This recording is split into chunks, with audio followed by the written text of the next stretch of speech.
Мојот следен гостин веќе е со мене во студиото, господин Игор Јадровски, претседател на Комисијата за заштита од дискриминација. Добро утро, добре дојдовте во студиото на Утренски брифинг. Здраво, здраво, фала за поканата. Само ве коригирам, јас сум член, председателка госпоја Весна Бендерска се уште. Така, Ига Јадровски, да поразговараме малце за дискриминацијата. Ајде прво за комисијата. Што се случува од како е почнат вашиот мандат? Разговарате ли со институциите? Гледате ли некакво подобрување на состојбата со дискриминацијата во земјава?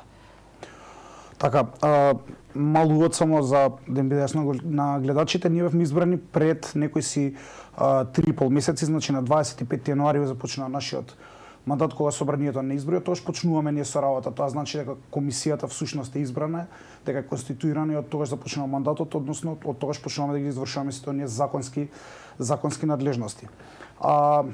Бидејќи ова е нова институција формирана врз основа на нов закон, паралелно ги извршуваме нашите законски надлежности, што значи работиме на случај, работиме по представки, гледаме да ја работиме на превентивна улога на комисијата, гледаме да ја доближиме комисијата до граѓаните, меѓутоа од друга страна работиме и на оној административно-технички дел, односно воспоставување на институцијата од нула, како што се подразбира земање на нов простор, наоѓање простори, наоѓање стручна служба, администрација и слично. Значи прилично динамичен период. Со тој административен дел? Согласно законот, значи комисијата сега треба да има административна служба, односно стручна служба која што ќе може да ја олесни и дополни работата на комисијата. Ние сме сега во фаза на правење на една мини систематизација. Велам мини систематизација затоа што планираме следната година да имаме повеќе вработени административни службеници. До крајот на годинава ќе имаме вработено 13 административни службеници. Во фаза сме на одобрување на самата систематизација од страна на Министерството за информатичко општество, значи од кога ќе заврши таа административна процедура, ние ќе имаме 13 службеници вработени кои што ќе станат дел од тимот и ќе ја подобрат и унапредат, да кажам, работата на комисијата. Има ли представки во овие изминати 3,5 месеци за дискриминација и по кој основ? Зашто најмногу се жалат луѓето кај вас? Така. Ние од кога го добивме мандатот, битно е да кажам дека и ги превземавме представките кои што беа поднесени пред претходната комисија. Меѓутоа и представки кои што беа поднесувани во оној вакуум период кога немаше ниту закон, ниту комисија. Со се тие стари представки, да кажам, кои што ги распределивме, согласно новиот закон мораме да ги завршиме. Ние имаме околу 80 на предмети, што е навистина еден голем број за први 3 месеци. Голем број особено ако се земе фактот дека во моментов сме 6 членови во комисијата, иако законот предвидува 7, една членка на комисијата веднаш непосредно после изборот даде оставка од лични причини, што значи дека сега сме еден член помалку, а имаме веќе 80 представки за работа. Предизвикувачки малце предизвика да се одработат сите тие и да се одговори во законскиот рок, меѓутоа ние сме прилично големи ентузијасти, така што ги работиме. На што се однесуваат најмногу овие представки? Зашто се жалат луѓето? По кој основ се дискриминирани најмногу? Така, не би можел нека прецизна статистика да дадам, затоа што тие представките се распределени кај различни комесари и известители кои што нели ги работат предметите па ги презентираат на седници, ние гласаме дали има дискриминација или не, меѓутоа од оние, ајде ќе кажам, предмети кои што јас ги имам кај мене, најчесто дискриминацијата има по секакви основи. Она што е карактеристично е што многу често имаме повеќе кратна дискриминација или дискриминација по повеќе основи, меѓутоа има и дискриминација, добар дел од представките се без некаков основ. Граѓаните сметаат дека се дискриминирани, меѓутоа не наведуваат основ. Интересно е што добар дел од представките не се однесуваат на дискриминација, односно правниот проблем кој што е адресиран или не е дискриминација, или пак воопшто нема правен проблем, што укажува на еден друг проблем и на едно друго стратешко поле на работа кое што ние ќе го приоритизираме во наредниот период, а тоа е информативна и превентивна улога на комисијата, односно доближување до граѓаните, информирање на граѓаните што е дискриминација, информирање на појавните облици на дискриминација и начини на заштита. Дали ова значи дека граѓаните не знаат конкретно што е дискриминација, па добар дел од нив се жалат без основ, верувам дека има и голем дел од оние кои се дискриминирани, па не се жалат? Да, па не знам дали би можел да кажам дека не знаат баш, меѓутоа очигледно има мешање на поими, затоа што секое прекршување на право не представува дискриминација. И ова е, да кажам, една од таа превентивна функција беше нагласена како една од најбитните работи кои што треба да се внесат во новиот закон, како нова надлежност на комисијата, односно да се засили таа превентивна функција не само за граѓаните да бидат информирани, туку за и добар дел од институциите бидат сензитивизирани, да ги препознаваат своите законски надлежности за постапување на случаи од дискриминација, добар дел од органите на управата или не ги препознаваат доволно своите надлежности за постапување во предмети на дискриминација или пак воопшто не ги користат. Така што оваа информативна и превентивна функција на комисијата нема да биде насочена само кон граѓаните, ќе биде насочена и кон сензитивизирање на останатите институции. Постои ли институционална дискриминација кај нас? Постои нешто што се вика системска дискриминација и таа системска дискриминација се јавува кон различни таргет групи и во различни области. Значи, дури во моментов ние имаме и еден поднесок за вклучување во судска постапка како пријател на судот токму во случај на системска дискриминација. Станува збор за тужба која што е поднесена од страна на Хелсиншкиот комитет, а се однесува на системска дискриминација на лицата со попреченост до и во гласачките места. Ние тука се обидуваме да действуваме како пријател на судот, тоа е правен институт воведен со овој закон и ни дава можност како комисија да дадеме одредени дополнителни информации базирани врз нашата експертиза и одредени дополнителни податоци кои што да и тоа судот ќе го земе во предвид во постапката? Судот може да го прифати барањето, може да не го прифати барањето. Ние се уште очекуваме одговор од судот. Меѓутоа, ова го наведувам како пример чисто да кажам дека има некакви случаи на системска дискриминација, уште еден многу битен случај кој што години наназад, да кажем, се провлекува е сегрегацијата, да кажеме, на децата роми во образованието. Тоа е пример на системска дискриминација каде што огромен број на лица се опфатени и се опфатени на поширока територија на државата. А здравствените проблеми, кога веќе ги споменавте ромите, што туку доби шутка гинеколог, меѓутоа години се во прашање во кои тие жени се оставени без лекарска грижа. Дали тоа е? Да, дефинитивно и тоа влегува во системска дискриминација. Немањето пристап или немањето доволен пристап до одредени здравствени услуги може да се смета за дискриминација. Повторно сега се навраќам на нашите законски надлежности. Она што е добро и што новиот закон ни дава како надлежност е давањето на општи препораки.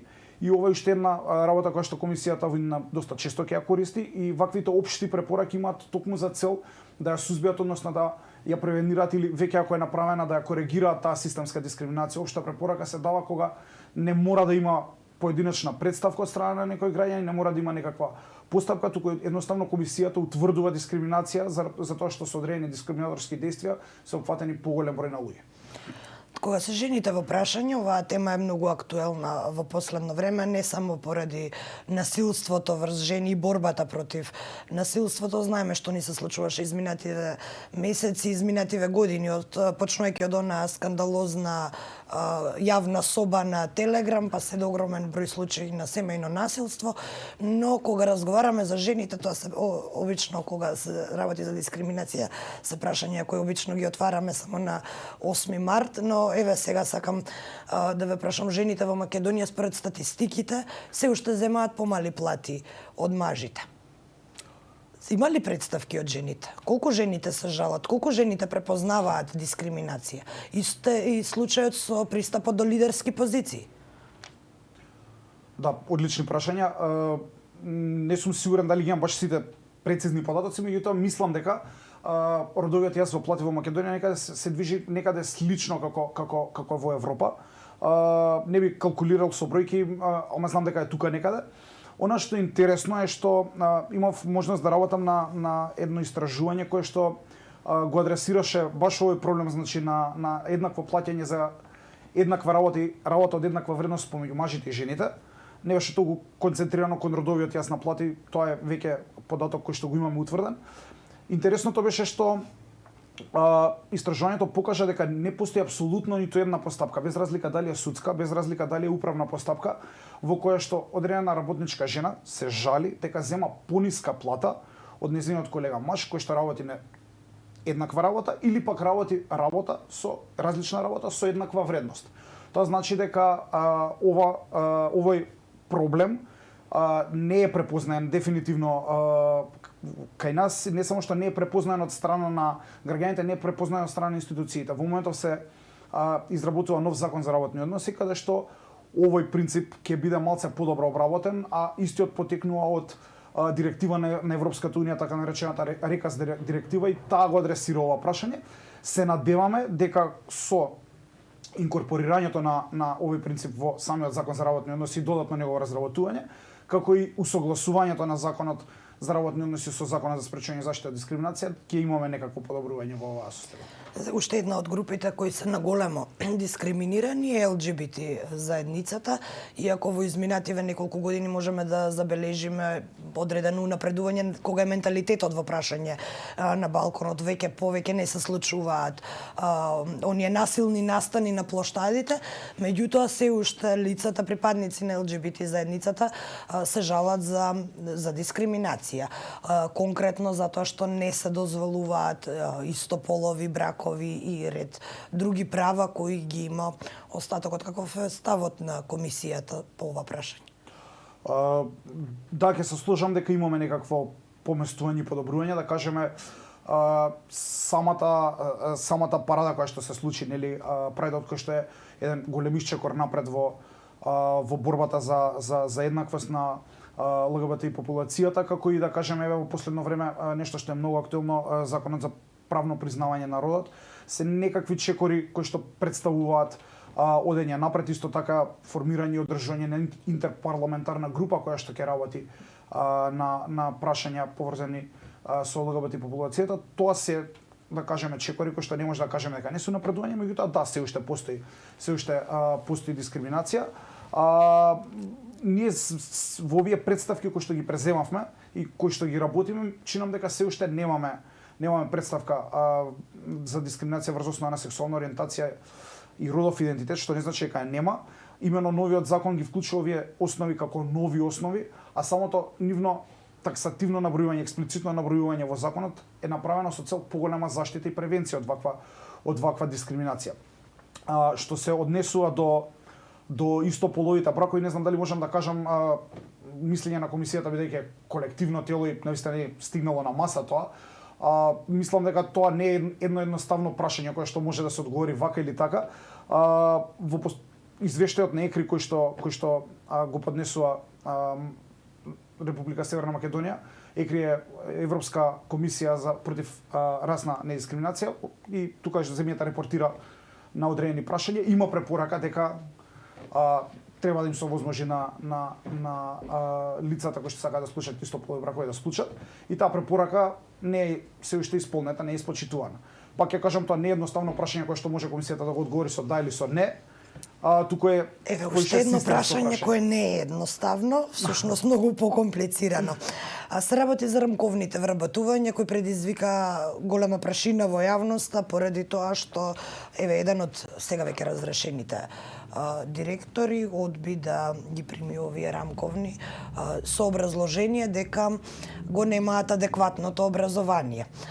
Па каков е ставот, и ваш, или дали и комисијата има формирано став, па и во контекст на нашиот предходен разговор за тоа што е дискриминација и дали ги препознаваме облиците, дали е дискриминација доколку на работното место дојде некој кој е со помали или со неадекватни квалификации и го заземе вашето место?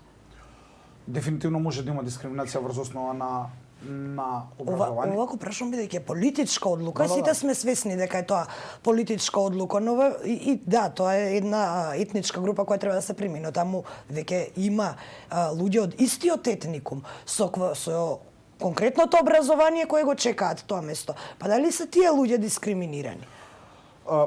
Да се навратам на старт, значи самиот Охридски договор представува афирмативна мерка, така е политички договор, меѓутоа идејата на Охридскиот рамковен договор е да биде афирмативна мерка. Во Законот за спречување и заштита од дискриминација, афирмативните мерки се исклучени од дискриминација, односно се признаваат како различно и нееднакво постапување, меѓутоа затоа што тоа има одредена цел.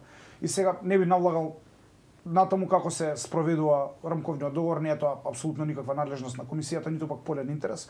Меѓутоа, доколку вие сте вработени на одредено место, а конкурирате за работа на одредено место, а за на истото работно место сметате дека не сте вработени за одредена ваша карактеристика, може да има дискриминација дефинитивно. Дали тоа ќе биде врз основа на образовен статус, дали тоа ќе биде врз основа на пол, род, етничка припадност или било што. Повторно ја кажам, оние работни места кои што влегуваат како работни места кои што има квоти, односно како афирмативна мерка, се исклучени од дискриминација затоа што законот вели дека сите афирмативни мерки, не само Охридскиот рамковен договор, представуваат некакво исклучување од дискриминација затоа што имаат некаква оправдана цел. Тоа е она што стои во законот. Повторно ќе кажам, спроведувањето и сите политички одлуки понатаму апсолутно не се во делокругот на работа на комисијата. Јадровски, ние во нашата држава имаме некаква пракса на тоа сите комисии или голем дел од комисиите некако на некој начин да завршуваат со политички притисоци, со политичко влијание. Па така вашите предходници донесоа една таква политичка одлука со која што констатираа дека екс-премиерот, сега веќе бегалецот Никола Груевски, бил дискриминиран во судска постапка. Истата таа одлука му донесе него азил во Унгарија. Па каков е вашиот став за ова? Дали можете вие и останатите членови од комисијата практично да гарантирате дека во иднина нема овој состав и оваа новоформирана комисија да служат како политички браник на некој кој е осуден за криминал, значи веќе не е ниту осомничен? Така, супер прашање.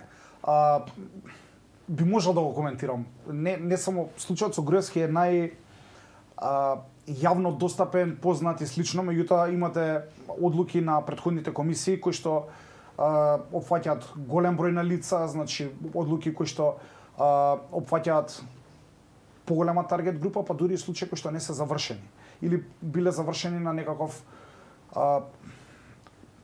не знам како да го склопам, тоа не биле завршени како што треба да бидат завршени. Ама тоа е најлесно сега да критикуваме претходната комисија и сега да кажеме дека после војната сите сме генерали. Предходните комисии се Моќта на одлуката како инструмент беше употребена за да добие азил во друга држава. Несомнено, јас не велам дека не е така. Затоа го поставив прашањето во смисла на тежината која ја имаат овие комисии. Да. Заради тоа викам, не сакам да се оградам од тоа, затоа што јас дојам од граѓански сектор, имам работена дискриминација, јас ги имам критикувано работата на претходните комисии, јасно ми. Мене ми е многу повитено е втор дел кој што го поставуваат од прашањето. Од нас зависи како ќе се профилираме ние како институција. Ние не сме правен следбеник на претходната комисија, имаме нов закон, имаме нова институција. Ние го имаме практично најчистиот старт што можеме да го имаме. Само од нас зависи како ќе се профилираме и како луѓето ќе не доживуваат нас. Најлесно е да употребуваме веќе употребени флускули дека ќе бидеме независни, дека ќе работиме во интерес на граѓаните. Навистина ќе биде така, јас се надевам дека ќе остане до крај така. Меѓутоа, освен од нас, од никој друг не зависи дали ќе има политички притисоци, дали ќе подлегнуваме на некакви притисоци, дали ќе работиме навистина независно, стручно како што треба да работиме или не. Мојата средорочна, долгорочна па и краткорочна визија за комисијата е да имаме тотално независно, професионално тело кој што согласно париските принципи ќе работи како професионално тело на еднаквост во заштита на правата на граѓаните. Можете да одолеете на притисоците? Бидејќи членовите конкретно, ќе ги земам пример антикорупцијска. Сега исто така се сочија откако почна овој состав да работи со полна паре, почна да се сочува и со притисоци. Дали веќе почнаа кај вас и дали сте волни да одолеете на истите? Не сме немале некаков притисок. Не знам ни треба прво да се случи, па да го дефинирам како притисок, сме немале дефинитивно. Меѓутоа имавме да кажеме едно мислење кое што беше врз основа на барање на политичка партија по однос на законот за лични карти. Значи политичката партија Левица побара стручно мислење од нас и тоа не е законска надлежност во однос на меѓународната пракса и како тоа визави дискриминација влијае во внесувањето на графа етничка припадност во личните карти. И ние дадовме мислење кое што, да кажеме, не е во насока на предлогот кој што беше во предлог законот. Мислењето го објавивме, немаме никаков, фидбек во вид на притисок. Тоа е нешто што е, да кажем, ајде најблиско до некое политичко несогласување на дневно политичка основа со донесувачите на одлуки. Јас навистина верувам дека не гледаат и тие како независно тело и мислам дека, пак ќе повторам, до нас зависи како ќе ги доживуваме притисоците и како ќе се справуваме со нив. Така, останува да видиме колку ќе ги слушаат вашите препораки и вашата активност. Игор Јадровски, благодарам што одвоивте време денес кога дојдете во утрински брифинг, а откако се разработи малку повеќе комисијата, се надевам повторно ќе се видиме. Фала уште еднаш на поканата и што ја дававте простор да ја провераме малце комисијата. Во секое време.